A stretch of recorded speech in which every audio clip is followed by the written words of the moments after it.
ইদানিং আমরা দেখতে পাচ্ছি অনলাইন সোশ্যাল মিডিয়াতে অনেক যুবক নিজের স্ত্রীর সাথে ভিডিও করে এগুলো ফেসবুকে আপলোড করে, টিকটক রিলস বানায়, আবার নাম দিয়েছে কাপল ব্লগার। আল্লাহর কসম, এগুলো কাপল ব্লগার না, এগুলো হচ্ছে কাপল জেনাকার। ঠিক না? এই জন্য বলেন আমাদের যুব সমাজের ইমান আমল চরিত্রগুলাকে জাহান্নাম বানাই দিচ্ছে। নিজের স্ত্রীর সৌন্দর্যতা মানুষকে দেখিয়ে যারা পয়সা ইনকাম করে, আমি কথা বলতে বাধ্য হচ্ছে, আবার বলছি, স্পষ্ট ভাষায় বলছি, নিজের বউয়ের সৌন্দর্যটা হাজার পর পুরুষের সামনে প্রদর্শন করে যারা পয়সা ইনকাম করে, বেশ্যার ইনকামের সাথে ইনকামে কোনো পার্থক্য নাই। আপনি আপনার স্ত্রীর সৌন্দর্যতা বিক্রি করে পয়সা ইনকাম করেন, আপনার কাছে পয়সা এত মূল্যবান হয়ে গেল, অথচ আপনি জানেন না তামাম পৃথিবীর সমস্ত সম্পদ এক পাল্লায় দিলেও একটা সতী সাধ্বী নারীর সমতুল্য হবে না। আল্লাহু আকবার বলেন। ভাইরা আমার, এই জন্য সকলকে সাবধান করে দেই, খবরদার এই কাজে কেউ হাত বাড়াবেন না।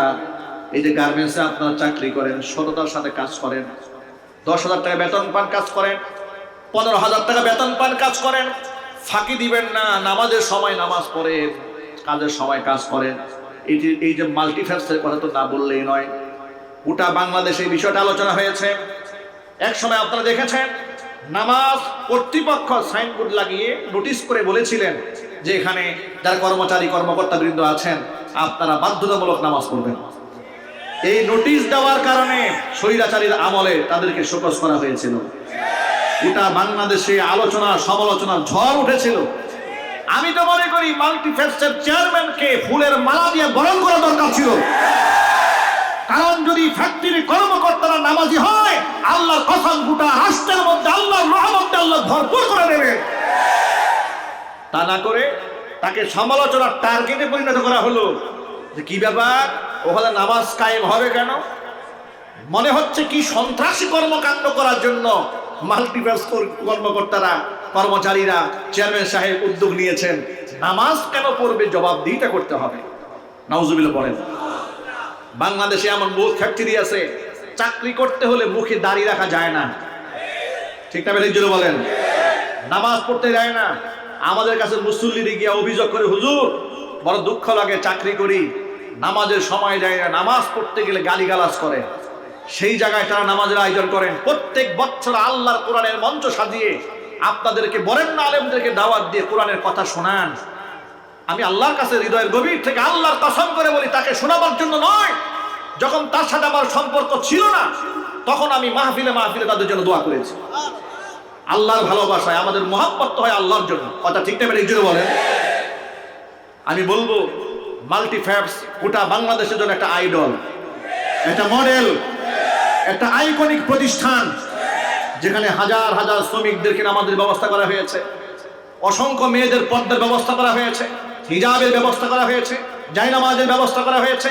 প্রত্যেক বছর বিশাল কোরআনের মঞ্চ সাজিয়ে আল্লাহর কোরআন প্রেমিক বাসুক মানুষদের হৃদয়ে তামান্না কোরআন মিটিয়ে অন্তরে কোরআনের নূর পয়দা করে দেওয়ার প্রচেষ্টা যারা চালাচ্ছেন, মহান আল্লাহ তাআলা যেন আজমতের সাথে একেবারে কিয়ামত পর্যন্ত এই কর্তৃপক্ষকে ওয়ারিশ সূত্রে ধারাবাহিকতা বজায় রাখার তৌফিক দান করেন। জোরে কোন আমিন। এই প্রতিষ্ঠান ছিল, আছে, থাকবে। এই মাহফিলও ছিল, আছে, থাকবে ইনশাআল্লাহ। কোনো ষড়যন্ত্র করে এই মাহফিল বন্ধ করা যাবে না। এই মাহফিল বন্ধ করা যাবে, একটু জোরে বলতে হবে, যাবে। যদি কোনো চক্রান্ত করা হয় মাহফিলের ব্যাপারে, বন্ধ করার কোনো ষড়যন্ত্র করা হয়, সেই ষড়যন্ত্রকে রুখে দেওয়ার জন্য সকল মুজাহিদ মুসলমানকে ঐক্যবদ্ধ থাকতে হবে। রাজি আছেন কারা? আমি দুহাত দেখতে চাচ্ছি।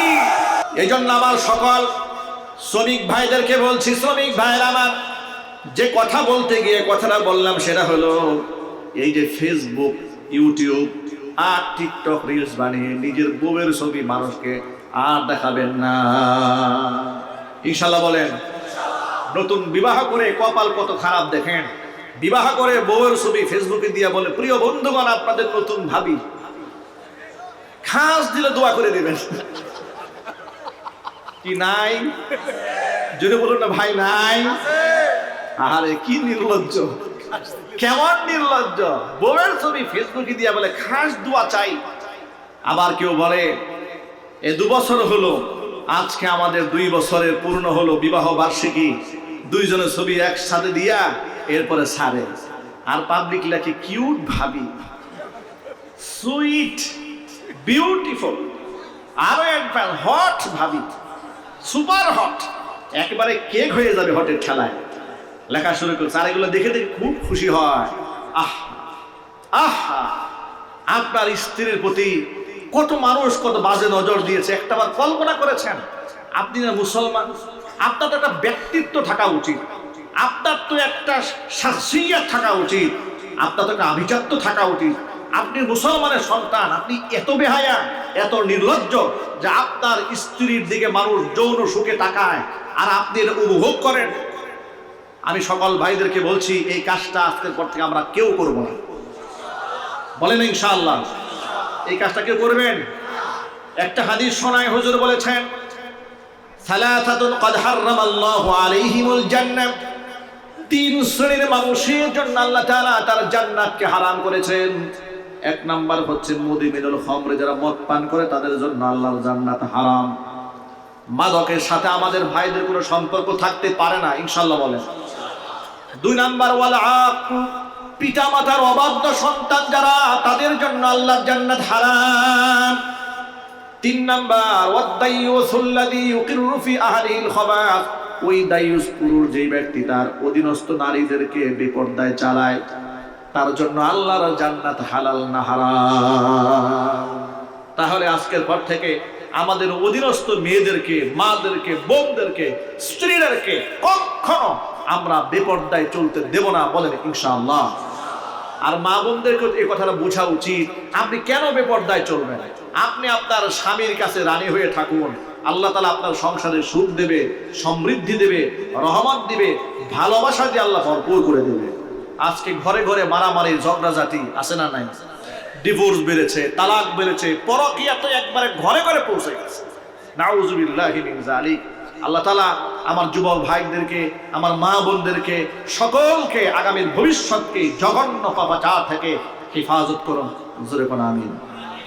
ভাইরা আমার, মূল কথায় ফিরে আসি। যে বড় কথা বলতে চেয়েছিলাম সেটা হলো, আজকে বর্তমান সমাজের ভিতরে অসংখ্য যুবকেরা নিজের মা বোনদের সম্মান দেয় না, ইজ্জত দেয় না। তারা রাস্তাঘাটের ফুটপাতের সবচেয়ে কম দামি প্রোডাক্টের চাইতেও নিজের স্ত্রীকে আরো নিম্নমানের মনে করে। ঠিক না ঠিক? এটা করা যাবে না। আমি আমার সকল যুবক ভাইদেরকে বলি, আজকের পর থেকে বেপরদায় নিজের স্ত্রী সন্তানকে চালাবো না, বলেন ইনশাআল্লাহ। 1 ওয়াক্ত নামাজও কাজা হবে না ইনশাআল্লাহ। নবী করিম সাল্লাল্লাহু আলাইহি ওয়াসাল্লাম হাদিসটা বলতেছিলেন, হুজুর বলেছেন 3টি জিনিস আমার কাছে প্রিয় করা হয়েছে। 1 নাম্বার হলো হুব্বিবা ইলাইয়ান নিসা, নারীদেরকে প্রিয় করা হয়েছে। 2 নাম্বার ওয়াত্তিব, সুগন্ধি ব্যবহার করা, আল্লাহর পক্ষ থেকে আমার কাছে প্রিয় করা হয়েছে। 3 নাম্বার ওয়াজুইলাত কুররাতু আইনি ফিস সালাত, নামাজের মধ্যে আল্লাহ তাআলা আমার চোখের শীতলতা দান করেছেন। দুঃখ নিয়ে বলতে হয় যে নামাজ মুসলমানদের আইডেন্টিটি বহন করে, জাতিসত্তা বহন করে, পরিচয় বহন করে। সমাজের অধিকাংশ মুসলমান সেই নামাজের ব্যাপারে সবচাইতে গাফেল এবং উদাসীন। ঠিক কিনা বলেন?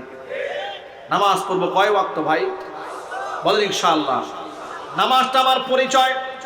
হুজুর বলেছেন জুইলাত কুররাতু আইনি ফিস সালাত, নামাজের মাধ্যমে আল্লাহ তাআলা আমার চোখের শীতলতা দান করেছেন। জোরে বলেন সুবহানাল্লাহ। কোরআন মাজিদ আল্লাহ পাক বলেছেন, ইয়া আইয়ুহাল্লাযীনা আমানুস্তাঈনু বিস-সাবরি ওয়াস-সালাত ইন্নাল্লাহা মা'আস সাবিরিন। ও ঈমানদারগণ, নামাজের মাধ্যমে এবং ধৈর্যের মাধ্যমে আমার কাছে সাহায্য প্রার্থনা করো, নিশ্চয় আমি আল্লাহ তাআলা ধৈর্যশীলদের সাথে আছি। আল্লাহর হাবিব সাল্লাল্লাহু আলাইহি ওয়াসাল্লাম একটা হাদিসের মধ্যে বলেছেন, আস-সালাতু ইমাদুদ্দিন, নামাজ হচ্ছে দ্বীনের খুঁটি। মানা কামাহা কামাদ্দিন, যেই ব্যক্তি নামাজ কায়েম করলো সেই ব্যক্তি দ্বীন কায়েম করলো। ওমান হাদামাহা হাদামাদ্দিন, যেই ব্যক্তি নামাজকে ধ্বংস করে দিল সেই ব্যক্তি তার ধর্মকেই ধ্বংস করে দিল। আল্লাহর নবী সাল্লাল্লাহু আলাইহি সাল্লাম নিজের মেয়ের জামাই আলীকে ডাক দিয়ে বলেন, না আলী রে, ইয়া আলী সালাসুন লা তুআখিরহা, 3টা কাজে বিলম্ব করা যাবে না। হাত উঁচা করে বলেন কয়টা কাজে? জোরে বলেন কয়টি কাজে? 3টি কাজে বিলম্ব করা যাবে না। 1 নাম্বার as-salatu ইদা আনাত, নামাজের ওয়াক্ত হয়ে গেল, বিলম্ব করা যাবে না। 2 নাম্বার ওয়াল জানাজাতু ইদা হাদারাত, জানাজা হাজির হয়েছে, ভাষণ দিয়ে টাইম লস করা যাবে না।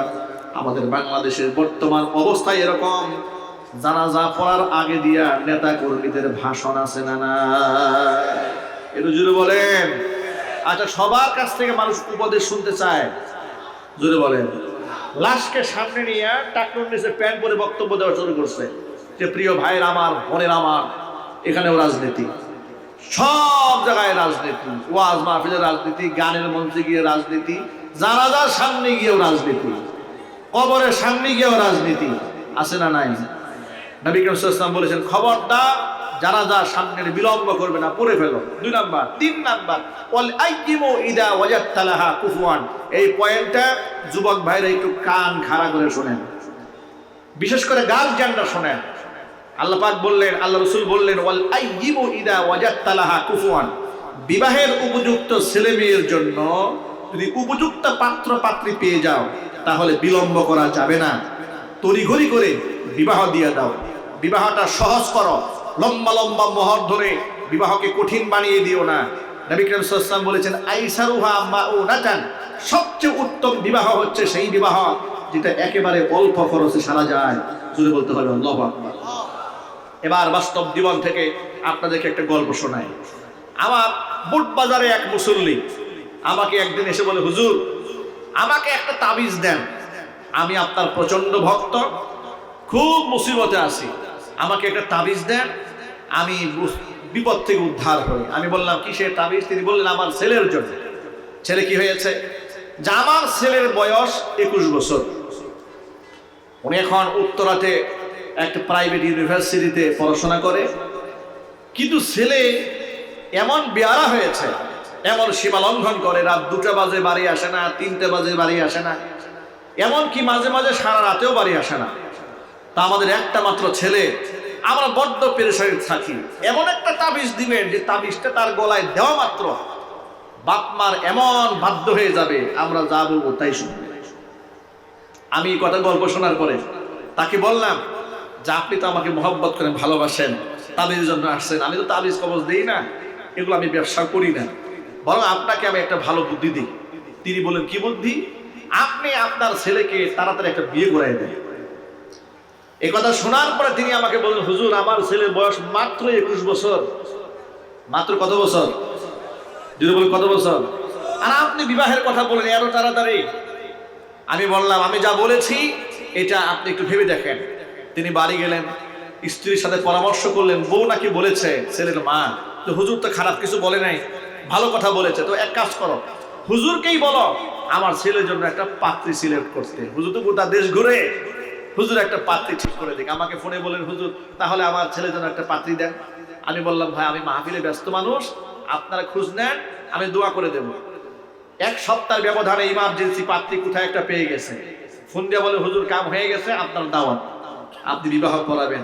আমি বললাম ভাই বিবাহ করাতে পারবো না, মাহফিল আছে। এরপরে আমি আল্লাহকে দোয়া করে দেব, আল্লাহ যেন বারাকা দান করে। বিবাহ হয়ে গেল। আমি নিজের পক্ষ থেকে শত প্রণোদিত হয়ে ফোন দিয়েছি খোঁজ খবর নেওয়ার জন্য। ফোন দিয়ে জিজ্ঞেস করলাম ভাই ছেলের খবর কি?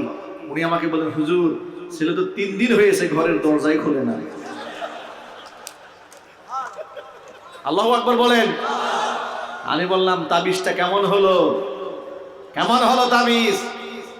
আপনি তো বলেছিলেন এমন তাবিজ দেন ছেলে যেন বাবার কথা ছাড়া বাইরে না যায়, রাতের বেলায় বাড়ি ফিরে না, 3 দিন পরে আপনার ঘরে আসতে চায় না, সেই লোকে এখন 3 দিন দরজা খুলে না। কি তাবিজটা ঝুলাই দেওয়া হয়েছে? এরকম তাবিজের কিছু দরকার আমার যুবক ভাইদের জন্য। ঠিক না বেটা জুড়ে বলেন। এই তাবিজের নাম হচ্ছে বিবাহ। এই তাবিজের নাম কি? বিবাহ। হালাল, আল্লাহ পাক এর মধ্যে বারাকা দিয়েছেন।